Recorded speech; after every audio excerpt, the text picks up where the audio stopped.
On vous a dit de créer une boutique en ligne, de trouver un produit winner et de lancer des publicités avec Facebook, Google, TikTok ou Pinterest. Vous avez fait quelques ventes mais vous n'avez pas été rentable. On vous a dit de trouver un nouveau produit winner et de recommencer jusqu'à ce que cela marche. Mais cela n'a jamais marché et aujourd'hui vous êtes découragé, sans argent et convaincu que le commerce en ligne ne fonctionne pas. Le commerce en ligne fonctionne, c'est juste qu'on vous a enseigné les bonnes méthodes de la mauvaise façon. Dans cette vidéo, je vais vous montrer gratuitement comment trouver un ensemble de produits à vendre sur votre boutique en ligne sans faire de la publicité payante et pouvoir générer du bénéfice. On voit tout ça après le générique. Ciao.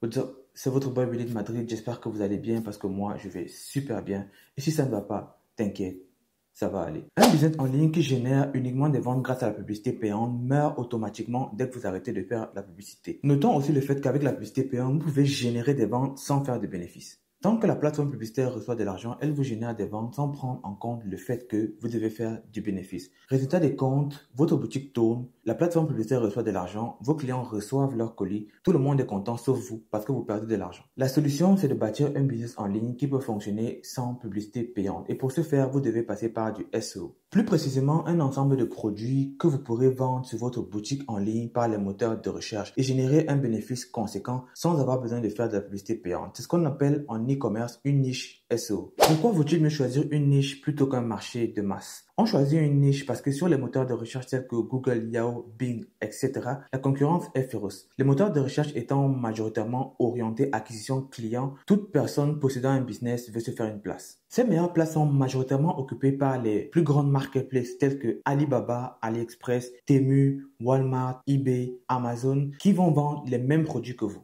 On va donc choisir une niche plutôt qu'un marché de masse parce que cela va vous permettre de vous différencier et de répondre à un besoin précis du marché. Les grosses marketplaces sont beaucoup plus vues comme des boutiques généralistes. Si vous vous positionnez sur une niche, vous serez en mesure de répondre à ce besoin précis et vous serez perçu comme une référence dans votre domaine par le moteur de recherche, ce qui va faire de vous un gros poisson dans un petit étang. Quel type de niche choisir? Pour le choix de votre niche, c'est assez simple. Vous devez choisir la sous-niche ou la sous-sous-niche d'une grande niche. Par exemple, si vous décidez de vous lancer dans la niche des pantalons, on a les pantalons en lin, les pantalons en coton, les pantalons jeans, les pantalons de chantier, les pantalons de travail, les pantalons de pompier. En décidant de vendre les pantalons en général, vous allez être en concurrence avec tout le monde, y compris les grosses marketplaces. À ce moment-là, vous allez être un petit poisson dans un gros étang. Par contre, si vous décidez de vous concentrer spécifiquement sur les pantalons de chantier, vous allez facilement pouvoir intégrer le marché et idéalement vous installer comme le leader dans cette sous-niche. Donc, vous allez être à ce moment le gros poisson dans un petit étang. Comment trouver sa niche? Pour trouver sa niche, j'ai recensé 3 méthodes. Donc, la première étant de passer par des outils d'intelligence artificielle générative comme ChatGPT, Gemini ou encore Claude.ai.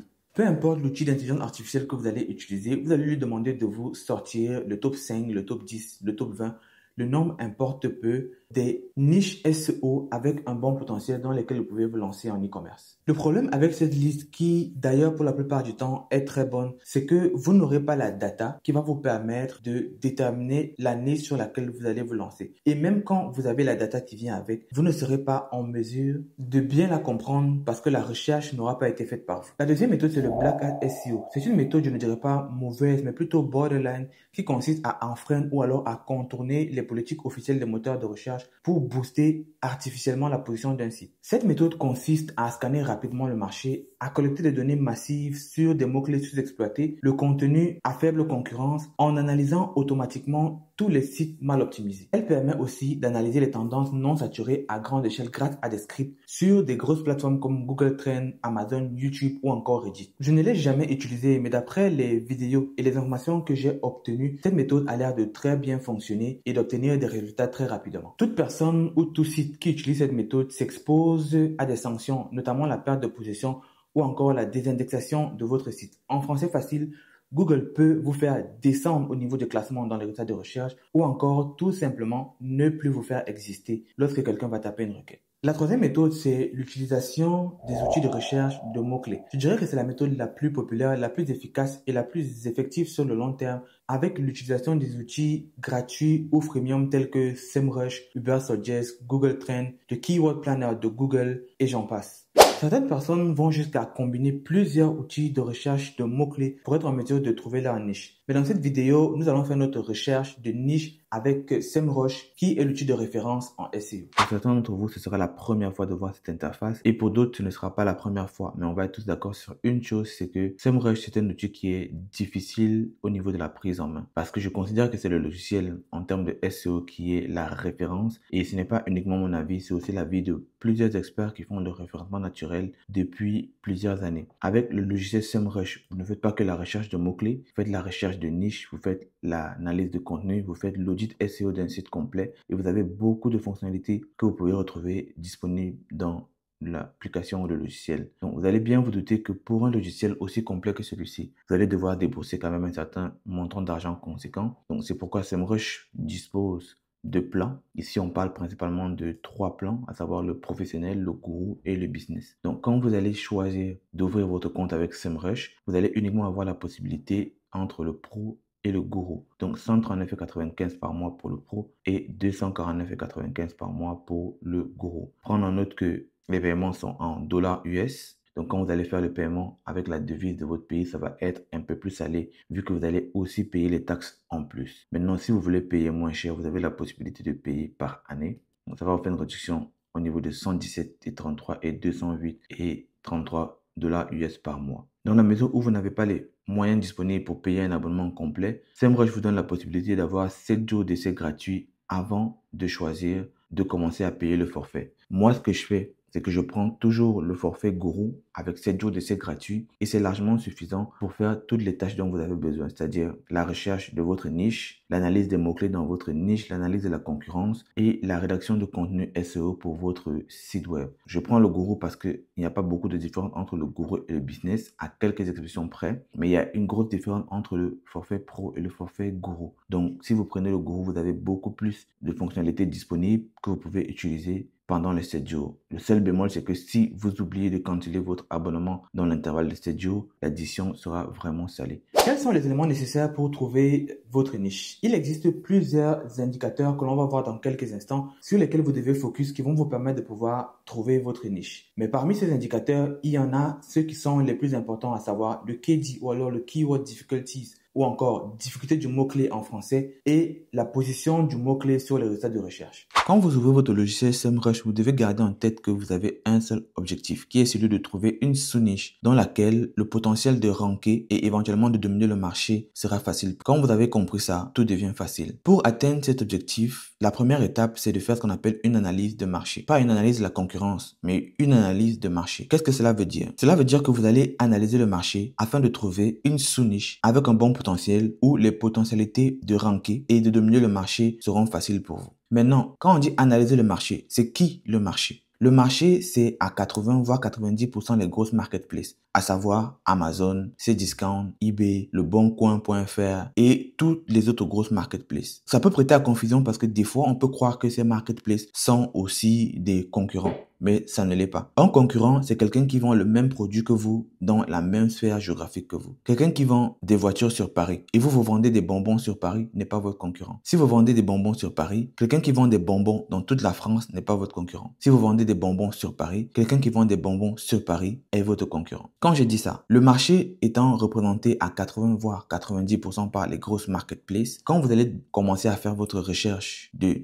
sous-niche ou de niche, vous allez commencer à faire votre recherche avec une grosse marketplace. Idéalement Amazon. Vous pouvez le faire aussi avec eBay, leboncoin.fr, AliExpress, Temu. Mais moi, je vais toujours avec Amazon parce que c'est ça qui me donne souvent le plus de résultats. Donc, on va venir ici au niveau de vue d'ensemble et on va rentrer Amazon.fr. Quand on commence avec Amazon, ça veut dire qu'on va aller au niveau de Amazon, on va faire une recherche et on va s'assurer qu'on puisse trouver des mots-clés puisque Amazon, lui, il a déjà optimisé tous ces mots-clés avec les recherches des internautes qui fonctionnent. Donc, il connaît les mots-clés qui fonctionnent. Notre but, c'est de trouver le mot-clé d'une sous-niche sur lequel, lui, il ne sera pas ultra dominateur. C'est-à-dire un mot-clé sur lequel on aura des possibilités de s'infiltrer et de se positionner sur le mot-clé en question. Parce que ces grosses marketplaces-là sont en général considérées comme des sites généralistes parce qu'ils vendent tout. Par contre, ils auront des mots-clés sur lesquels vous ne pourrez jamais pénétrer et ils auront des mots-clés sur lesquels ce sera facile pour vous de pénétrer. Donc, quand on dit ça, On va donc cliquer sur rechercher. Et ici, on a la vue d'ensemble de Amazon.fr. On va cliquer sur FR pour rester en France.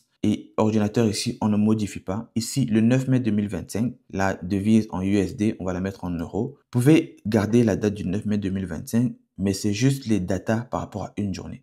Moi, ce que je fais souvent, c'est que je vais aller au mois précédent pour avoir les datas sur un mois. Ici, vous pouvez voir ce qu'on appelle l'authority score de Amazon qui est 99. Ça veut dire que Google sait que tout ce qui vient d'Amazon est à 99% legit. On lui fait totalement confiance. Il a un trafic organique de 91,6 millions. Donc, ça veut dire que son trafic organique, c'est-à-dire les gens qui viennent sur Amazon.fr de manière volontaire, sans publicité payante, c'est 91,6 millions de personnes. Donc, ça, c'est le trafic payant. Ça ne nous intéresse pas. Les backlinks, on va en parler peut-être dans une autre vidéo. Et ça, c'est la part de trafic. Donc, ce qui nous intéresse ici, c'est ceci, le trafic organique. Vous allez donc voir que on parlait de grosses marketplaces. Les concurrents de Amazon, c'est leboncoin.fr, c'est Wikipédia, c'est la Fnac, c'est YouTube, c'est Cdiscount. Ce n'est pas vous. Ça ne sera jamais vous. À moins que vous deveniez un géant comme Amazon ou alors Temu a fait les dernières années, vous n'allez pas être un concurrent d'Amazon. Ce que nous, on veut, c'est que dans Amazon.fr, on puisse trouver des mots-clés que Amazon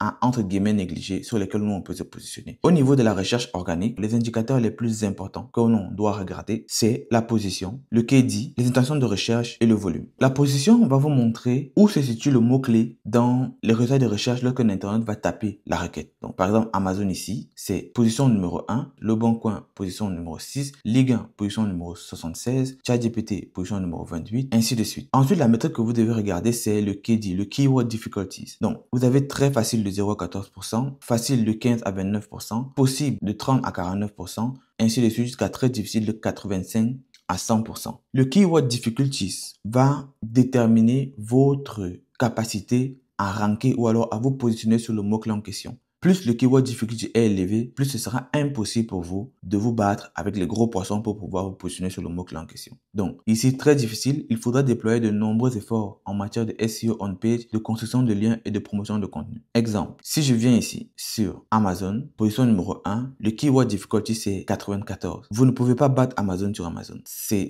utopique. Ici, par exemple, Le Bon Coin, keyword difficulty 66. Vous ne pouvez pas battre Le Bon Coin sur Le Bon Coin.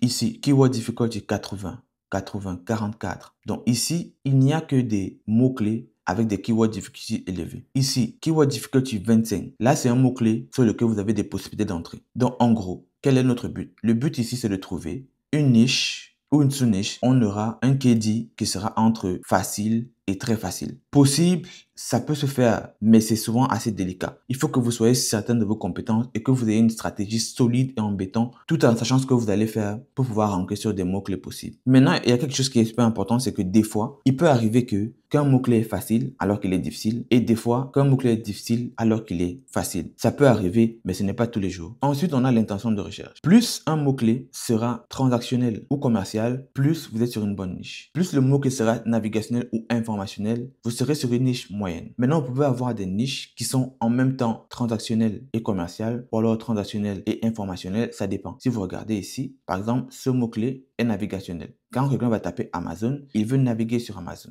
Ici, quand quelqu'un va taper Ligue 1, il veut des informations sur la Ligue 1. Ainsi de suite. On va voir, par exemple, ici, Shane. Ici, l'intention de recherche est commerciale et navigationnelle. Oui, la personne veut aller sur Shane, mais certainement pour acheter des produits. Ici, Google Trad, ici, transactionnel. Donc, l'acheteur souhaite réaliser une action de conversion. Une action de conversion, ce n'est pas toujours acheter un produit. Ça peut être aussi un lead. Donc, peut-être remplir un formulaire. Ici, MAPI, c'est navigationnel et transactionnel. Quand vous avez compris ça, on va maintenant pouvoir avancer. Une fois que vous êtes donc sur les recherches organiques de votre marketplace, ici qui est Amazon.fr, on s'est mis sur la France, la devise en euros, on est sur le mois d'avril 2025. Ce qu'on va faire, c'est qu'on va filtrer. On va filtrer pour pouvoir avoir des mots-clés sur lesquels Amazon ne met pas beaucoup d'efforts, ce qui nous laisserait la place pour pouvoir ranker sur ces mots-clés en question. Donc, on va chercher des mots-clés qui sont entre la position 1 et 5. Mais si vous voulez des mots-clés ou alors des niches à fort potentiel, on va faire 1 à 3. On va cliquer sur appliquer. Le volume. Le volume, c'est une question qui revient souvent plusieurs fois. D'autres personnes vont vous dire qu'aller de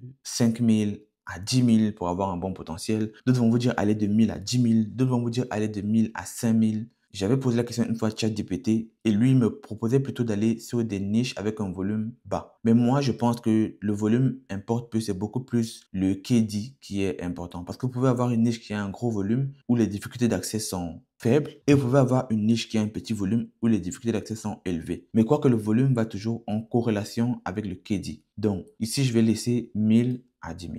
Ensuite, Keyword Difficulties. Je vais faire de 1 à 30, donc entre facile et très facile, j'applique. L'intention de recherche, je peux juste cliquer transactionnel et commercial. Ça, c'est quand vous avez quand même l'expérience. Mais au début, pour ne pas diminuer vos chances, vous pouvez laisser tous les 4. Si avec tous les 4, ça vous donne trop de résultats, vous pouvez encore affiner le plus possible en laissant commercial et transactionnel. Mais des fois, vous avez des intentions de recherche informationnelles qui peuvent finir par être commerciales ou transactionnelles. Donc, on laisse ça ici. Ensuite, filtre avancé. Très important, on va exclure les requêtes organiques sur lesquelles il y aura le mot Amazon. Ça va nous permettre de voir les mots-clés ou alors les niches sur lesquelles Amazon a été un peu négligent avec un keyword difficulties assez bas sur lesquels on pourra se positionner. Donc ici, on va mettre exclure le mot-clé contenant Amazon. Vous pouvez ajouter plusieurs. Ici, exclure mot-clé contenant. Si vous voulez, vous pouvez mettre des déclinaisons. Moi, j'en mets souvent, mais je ne sais pas si ça change grand-chose. Et vous allez mettre appliquer. Donc, cette étape de filtre est super importante. Super, super important. Dès que vous avez fini de filtrer, vous allez donc commencer à faire vos recherches. Donc, vous voyez ici que toutes les recherches que moi j'obtiens ici, c'est des mots-clés avec de bonnes positions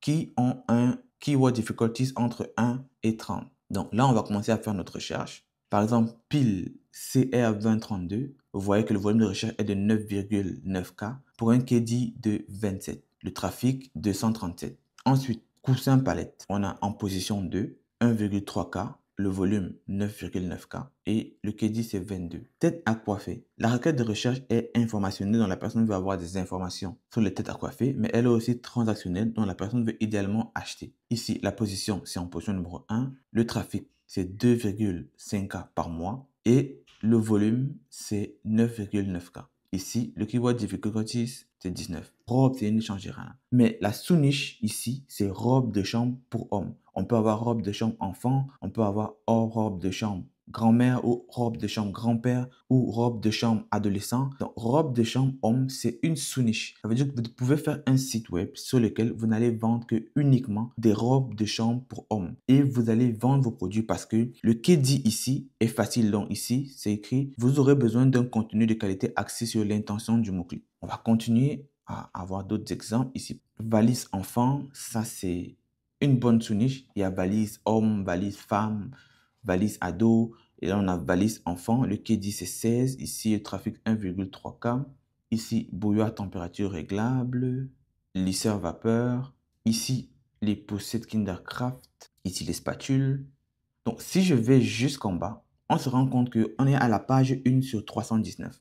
Donc, plus on va continuer à défiler, plus on aura la possibilité de trouver des niches pour nous, mais des sous-niches pour les gros marchés, sur lesquels on aura un bon volume de recherche, du bon trafic par mois et une facilité à ranker avec un keyword difficulty qui est sensiblement bas, c'est-à-dire entre 1 et 30. Votre réussite va dépendre de votre capacité à juger c'est quoi une bonne niche et c'est quoi une mauvaise niche. Par exemple, ici, si on voit table basse en marbre, ça c'est un produit que je vois plusieurs fois quand je fais mes recherches et sur lesquels beaucoup de personnes ne se positionnent pas. Et c'est pour plusieurs raisons. La première raison d'abord, c'est que les tables basses en marbre, oui, vous allez avoir plusieurs variantes, mais il y a le problème de taille. Elles sont déjà difficiles à fabriquer. Vous n'allez pas trouver de marbre, vous n'allez pas avoir plusieurs fournisseurs. Et quand il va falloir shipper le produit, il y aura beaucoup de problèmes, notamment à la logistique et le coût de la livraison. Ce n'est pas quelque chose qui est intéressant. Si on va aussi au niveau des poupées gonflables, les poupées gonflables, c'est des produits qui, je pense, ont beaucoup de potentiel. Mais maintenant, en termes de taille pour shipper, il y aura des soucis. Aussi, en termes de politique, les restrictions. Ça, c'est des jouets pour adultes, donc forcément, il y a une réglementation qui est beaucoup plus stricte sur des produits comme celui-ci. En gros, ce que je cherche, c'est un ensemble de produits avec quand même assez de variantes pour qu'on puisse avoir beaucoup de produits dans la boutique en ligne. Un produit qui est assez petit pour qu'on puisse facilement le livrer, sur lequel je pourrais avoir une marge de x2 ou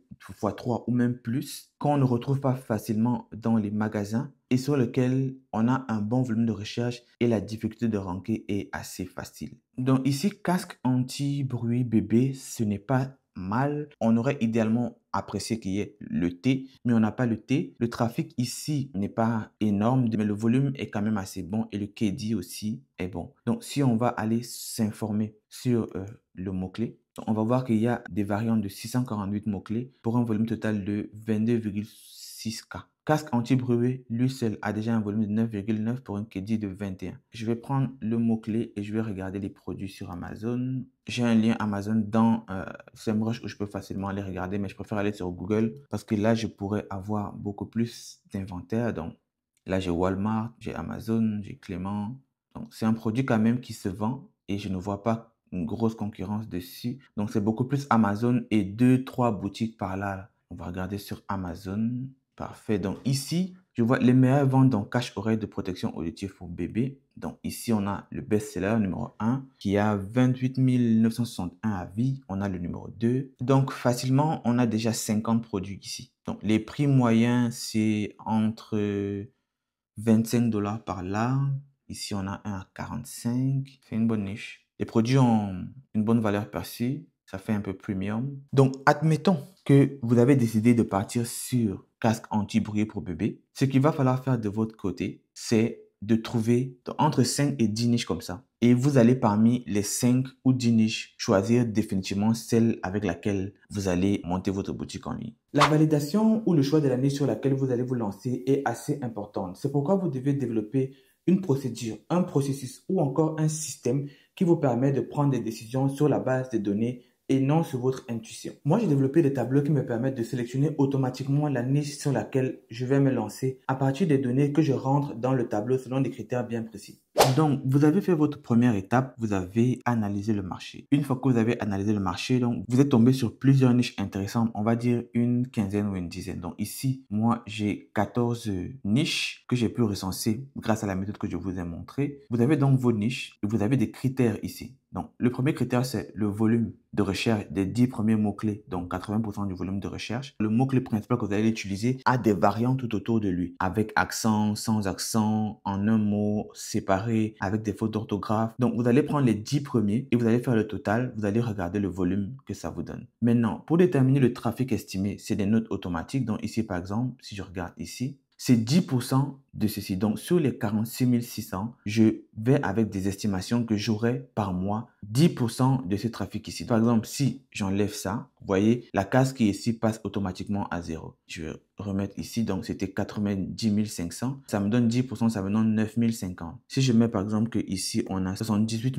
948, automatiquement, ça me donne le résultat en trafic estimé ici à 7 894,8. Automatiquement, dès que cette valeur ici va changer, la valeur suivante aussi va changer. Donc, j'enlève ça. Si je change ça, ça va me changer ici aussi la valeur du taux de conversion parce qu'en e-commerce, on dit que pour une boutique qui marche bien, c'est 1 $ par visiteur. Si en un mois, j'ai 9 050 personnes qui viennent sur la boutique, je dois avoir ça fois 1% qui sera 90,5 qui sera le taux de conversion. Donc, je vais changer ici. Je vais mettre 67 893. Je rentre. Ça me donne un taux de conversion à 67,893. Ici, je vais juste descendre ça comme ça pour avoir des chiffres. Parfait. Donc, de 50. Le 50 que j'ai mis, c'est parce que je me dis que vu que c'est un produit, que ça va coûter en moyenne 50 avec les options et tout. Donc, on avait vu que c'était des casques anti-bruit pour bébé. Je vais juste regarder le prix rapidement. 49,95. C'est bon. On va mettre 50. Pour un panier moyen de 50 et 15 fois D5, donc le panier moyen fois le taux de conversion, ça nous donne le chiffre d'affaires. Ça veut dire que si on a 67 ou 68 visiteurs par mois, fois le panier moyen qui soit 50, ça va nous donner le chiffre d'affaires par mois. Et à ça, je vais enlever le bénéfice qui est 40% du chiffre d'affaires. Donc, ça veut dire que pour une boutique qui tourne full SEO avec le casque anti-bruit pour bébé, on aura 1357,86 € par mois. Ici, il y a des calculs automatiques qui se font, qui font en sorte que le produit qui va me donner le plus de bénéfices, il va le mettre en vert, le second en rouge et le troisième en jaune. Ici, je fais la manipulation, ça va automatiquement modifier. Il va quitter du 2000 ici, il va aller à 4525 parce qu'il estime maintenant que c'est ce produit qui a la plus grosse valeur marchande.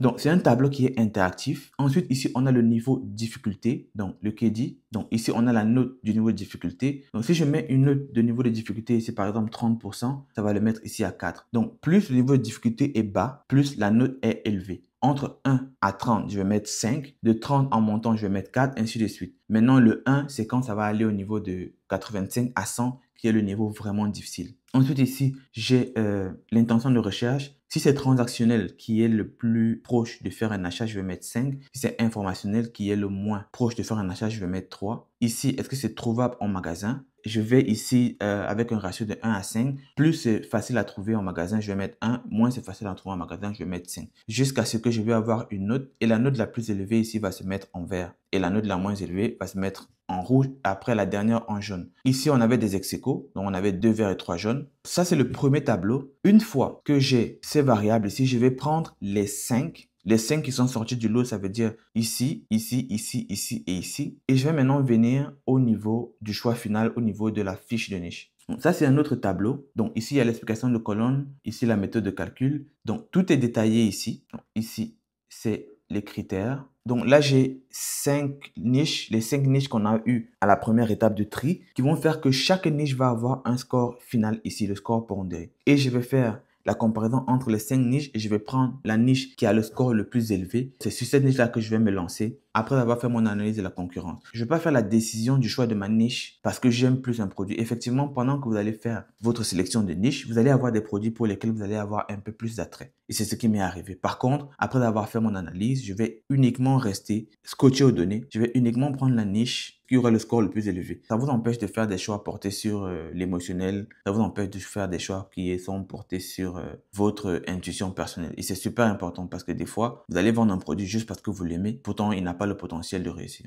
Pour obtenir ce tableau, j'ai dû travailler pendant des mois et des mois. J'ai fait des erreurs jusqu'à ce que je puisse obtenir la version qu'on a aujourd'hui qui est impeccable et donne des résultats sans vous ayez à faire le moindre effort. Si vous aussi de votre côté vous voulez avoir ces tableaux, super simple, faites en sorte que la vidéo atteigne 10 000 vues, 1000 likes et 500 commentaires. Juste likez la vidéo, abonnez-vous, activez la cloche de notification, partagez la vidéo sur vos réseaux sociaux, Facebook, WhatsApp, Twitter, Instagram et surtout à une personne que vous pensez que cette vidéo pourrait aider. Ceci est un travail d'équipe. Une fois qu'on aura atteint les objectifs, je vais mettre le document en lien téléchargeable dans la description de cette vidéo. Comment attaquer votre marché? Pour attaquer le marché, la première étape sera de faire une analyse de la concurrence. Le but ici étant de savoir qui sont les leaders de marché. Comment est-ce qu'ils font pour être les leaders du marché et surtout de savoir comment est-ce que vous allez faire pour pouvoir les dépasser. Le but ici n'est pas forcément de ranker premier sur votre thématique. Ranker premier, c'est bien, mais ce qui est le plus important, c'est de pouvoir avoir un classement assez important pour être en mesure de pouvoir générer des ventes organiques. Donc, nous partions de casque anti-bruit bébé. Pour faire l'analyse de la concurrence, c'est super simple. Vous avez ce qu'on appelle les résultats de la SERP, donc Search Engine Result Page, qui va se retrouver ici en bas. Vous avez tous les concurrents en France qui vendent ce produit ou alors qui ont vendu ce produit sur le mois d'avril. J'ai alpineprotectiveauditive.fr, j'ai autourdebébé.com, aubert.com, Amazon lui-même vient 4e. Ça veut dire que sur le mot-clé casque anti-bruit bébé, parce qu'en fait, lui-même, il néglige le mot-clé. Il ne veut pas vraiment se positionner dessus en tant que tel parce que ce n'est peut-être pas rentable pour lui. On a alpineprotectionauditive.fr qui rank premier sur le mot-clé casque anti-bruit pour bébé devant Amazon. Donc, on a Auto de bébé aussi qui rank deuxième. On a aubert.com qui est troisième. Et en dessous de ça, on a d'autres concurrents ici. Donc, en fait, vous n'allez pas vraiment compétitionner contre Amazon. Vos concurrents ici, c'est les 3 premiers ici. Donc, ici, vous avez déjà les concurrents, vous avez les liens, vous avez la possibilité d'aller sur la page pour voir le produit qu'ils vendent. Si vous vous souvenez, le produit ici, on l'a retrouvé aussi sur Amazon et c'est effectivement le même produit. Et c'est toujours comme ça en e-commerce. C'est les mêmes produits qui vont tourner d'un commerçant à l'autre quand c'est de bons produits. Donc, vous allez venir sur cette page ici, vous allez regarder c'est quoi leur description, comment est-ce qu'ils mettent en avant le produit, c'est quoi le prix, les photos qu'ils utilisent, les images, comment est-ce que vous pouvez faire mieux, les mots-clés qu'ils utilisent sur la page produit, ce que vous pouvez rentrer sur votre page. Quand je vois comment eux ici, ils ont structuré leur page produit, ne serait-ce qu'en termes de mots-clés pour les battre, ce sera facile. Parce que la page n'est pas vraiment structurée en tant que telle. Donc ça, c'est déjà un concurrent que vous avez pu déterminer sans faire de recherche parce qu'ils sont tous répertoriés au même endroit. Google va vous mettre ici, ça c'est entre la position 1 et 10. Ça c'est généralement la première page. La première page, quand quelqu'un va taper casque anti-bruit bébé, voici ce qui va s'afficher. Vous, votre travail maintenant, ce sera de trouver les outils ou alors les techniques ou les méthodes SEO pour être en mesure de pouvoir ranker sur la première page, c'est-à-dire entre la première et la 10e position. Parce que si la personne ne trouve pas sa réponse ici, il va trouver sa réponse chez vous. Donc, ça peut être du contenu, ça peut être la page produit, ça peut être des articles de blog. Pour la création de votre boutique en ligne, on va aller du principe que vous êtes fauché, mais toujours déterminé à générer des sous. Je vous conseille de le faire avec Shopify parce que vous aurez vos 3 premiers mois à $1 par mois et ce sera largement suffisant pour couvrir vos charges avec vos premières ventes. Il y a aussi d'autres alternatives comme WordPress qui est gratuit, mais la configuration est beaucoup plus complexe qu'avec Shopify. Si vous n'avez pas d'expérience, que vous n'avez jamais créé une boutique en ligne avec Shopify, j'ai des vidéos tutoriels sur ma chaîne qui vous montrent comment faire cela. Si vous voulez bénéficier des $1 par mois pendant vos 3 premiers mois, tout ce que vous avez à faire, c'est de cliquer sur le premier lien dans la description de cette vidéo. Une fois votre boutique en ligne créée, vous devrez inclure 50 à 100 produits sur votre site. Il ne sera pas question ici de faire une recherche de produits Winner classiques comme en dropshipping. Ce que vous devrez faire, c'est d'aller sur les grosses marketplaces comme Amazon, Temu, AliExpress et de sélectionner les best-sellers et les produits avec les meilleurs avis clients dans votre niche. Ce ne sera pas une tâche facile de trouver 50 à 100 produits qui sont très bons dans votre niche. Donc, pour éviter de remplir votre boutique en ligne avec 100 produits dans votre niche juste pour le fait d'avoir 100 produits, vous allez le remplir avec des bons produits dans votre thématique et avec les produits qui va rester à compléter, vous allez inclure des produits complémentaires à vos produits de base. Par exemple, si vous vendez des cannes à pêche, ce serait très normal de vendre aussi des hameçons. Parce que des fois, ce sont ces produits complémentaires qui vont permettre de pouvoir attirer du trafic sur vos produits principaux. Et enfin, ce sera super important que tous les produits que vous aurez rentrés dans votre boutique en ligne puissent être classés en collection.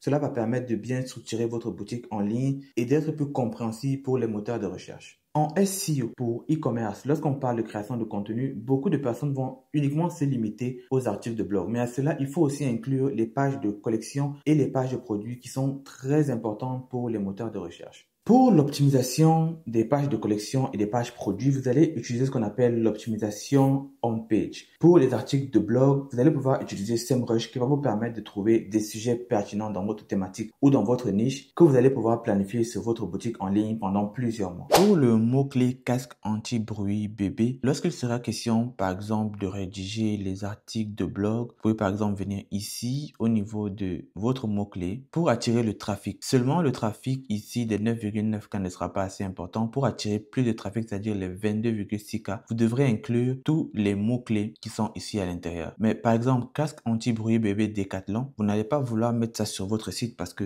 la personne qui tape ce mot-clé longue traîne sait exactement qu'il veut un casque anti-bruit chez Decathlon. Donc, vous n'allez pas rentrer Decathlon sur votre boutique en ligne. Donc, ça sera un mot-clé enlevé. Donc, sur les 22,6K, vous allez déjà perdre 486 de volume. Ici, 590 de volume. Maintenant, pour compléter, ceci n'est pas vraiment un bon exemple parce que pas vraiment quantitatif et qualitatif. Ici, on a les questions. Les questions qui sont en relation ou alors en corrélation avec votre mot-clé qui vous permet d'attirer des personnes sur des articles de blog. Par exemple, quelqu'un va taper casque anti-bruit pour l'acheter, mais quelqu'un avant d'acheter va d'abord mettre comment mettre casque anti-bruit bébé, comment mettre un casque anti-bruit bébé, quand mettre un casque anti-bruit bébé. C'est juste dommage parce qu'il n'y a pas assez de volume de recherche et on n'a pas d'informations sur le KD. Ça peut arriver des fois, c'est juste que la plateforme n'a pas encore recoupé les informations nécessaires. Maintenant, vous allez cliquer sur afficher les 20 mots-clés. Moi, vu que c'est un e-commerce, je fais un article de blog par semaine sur ma boutique en ligne. Ici, vous avez les titres d'articles de blog. C'est des questions que les gens se posent. Donc, quelqu'un va taper sur comment mettre casque anti-bruit bébé. C'est une question que la personne se pose. Donc, vous allez rédiger un article de blog, comment mettre un casque anti-bruit bébé. Et ensuite, vers la fin, à un certain moment dans votre article, vous allez mettre un lien qui va diriger sur votre page produit. Parce que quelqu'un qui pose une question comme ça, soit il a déjà acheté, soit il veut acheter un casque anti-bruit pour bébé. Quel casque anti-bruit bébé choisir? Ici, il est en train de vouloir faire son choix. Donc ici, c'est une requête informationnelle. Quel casque anti-bruit bébé? Comment choisir un casque anti-bruit bébé? Et toutes les personnes qui vont taper cette intention de recherche ou alors cette requête sur le moteur de recherche, si vous arrivez bien à répondre à la question posée par l'internaute, Google va mettre votre contenu en haut des résultats de recherche. Dans votre contenu, vous devrez mettre un lien sur votre page produit parce que ces personnes-ci veulent avoir des informations pour à la fin acheter le produit en question. Vous allez donc récupérer tous les titres ici et vous planifier un agenda avec ces contenus à rédiger. Un point très important pour les utilisateurs de Shopify. N'utilisez pas d'application SEO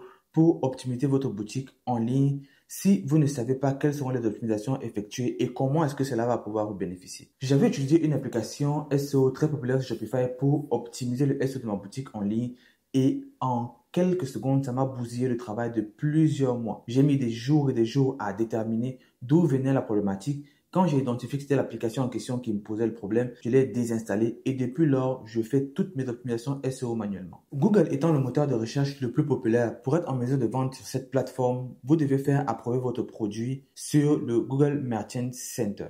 Une fois vos produits approuvés sur le Google Merchant Center, vous serez en mesure d'afficher vos produits sur la SERP, mis pour le Search Engine Result Page et sur le listing gratuit de Google. Pour cela, il est indispensable de créer un compte Google Merchant Center et de le lier avec votre boutique en ligne Shopify. Si vous ne savez pas comment faire cela, vous pouvez regarder cette vidéo. Le choix de votre marché n'est pas si déterminant que ça, du moins je trouve. Les deux principales barrières sont la devise et la langue. Moi personnellement, je vends toujours dans des marchés où la devise est assez forte et dans une langue que je maîtrise, principalement pour les mots-clés. Vous allez devoir faire des optimisations continuellement et il ne faudrait pas que la langue puisse impacter sur la compréhension des mots-clés. A contrario, votre pays de résidence ne vous empêche pas de vendre n'importe où dans le monde. Vous pouvez être en Afrique et vendre en Europe. Ma perception pour réussir en e-commerce avec une niche SEO, c'est que ça prend du temps. D'aucuns diront 6 mois, d'aucuns diront 3 mois, d'aucuns diront plus ou moins que ça. Aussi, il faut déjà être en mesure de pouvoir déterminer qu'est-ce que cela veut dire réussir avec sa boutique en ligne e-commerce SEO. Pour moi, si la boutique est déjà capable de se gérer financièrement, ça commence à être intéressant.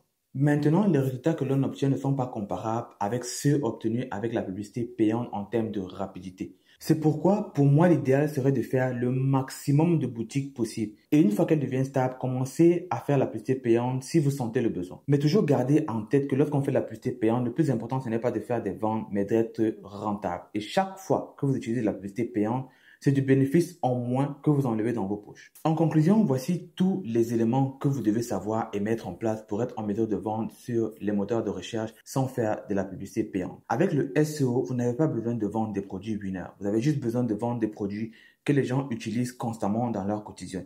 Ça peut être des objets de décoration, des objets de jardinage, des ustensiles de cuisine, des objets pour le bureau. Plus vous êtes pertinent, plus Google vous envoie du trafic. Plus vous recevez du trafic, plus vous êtes susceptible de faire des ventes. C'est aussi simple que ça. Ce sera tout pour cette vidéo. Si elle vous a été utile, dites-le moi en commentaire. Si vous souhaitez obtenir les tableaux de sélection de niche, faites en sorte que cette vidéo atteigne 10 000 vues, 1K like et 500 commentaires. Pour cela, c'est très simple. Likez la vidéo, abonnez-vous à la chaîne, activez la cloche de notification, partagez la vidéo sur vos réseaux sociaux, Facebook, WhatsApp, Twitter, etc. Mais surtout avec une personne que vous pensez que ce contenu pourrait aider. Sur ce, on se dit à la prochaine vidéo. Stéphie. Ciao. Mesdames et messieurs, je vous dis à bientôt.